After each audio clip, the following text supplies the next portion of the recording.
ibibigay natin ngayong araw. Lahat po ng aking kasamahan sa pamahalaan, sa nasyonal at saka sa lokal, ating mga kaibigan, ladies and gentlemen, marhaing aldaw sa Indugubos.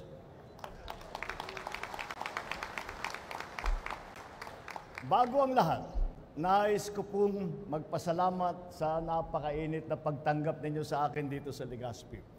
Kasing init ng siling labuyo at kasing sarap ng Bicol Express ang bugan din nyo sa akin. Kaya naman ako ay talagang natutuwang muling makabalik dito sa inyong napakagandang syudad at makasama kayong lahat sa araw na ito.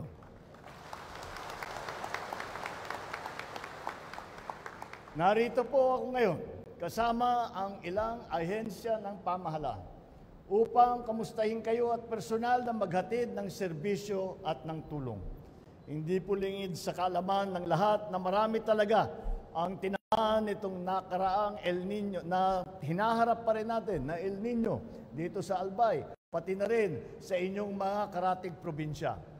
Ayon sa aming nalalaman at sa Department of Agriculture, sa Pag-asa, sa DOST, halos 19,000 pamilya sa mahigit 300 barangay ang matinding naapektuhan ng El Nino sa Albay, Catanduanes, Masbate at Sorsogon.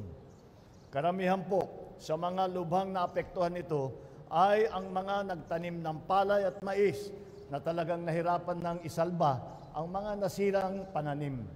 Kaya naman, sa araw na ito ay naglaan po ang tanggapan ng Pangulo ng mahigit 100 milyong pisong halaga ng assistance para sa lalawigan ng Albay, Catanduanes, Masbate at Sorsogon.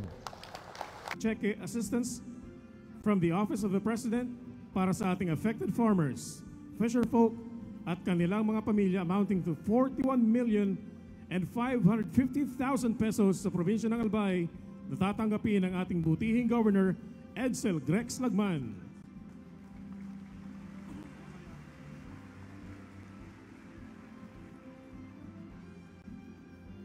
Maraming salamat po, mahal na Pangulo, at congratulations po sa Provincial Government of Albay.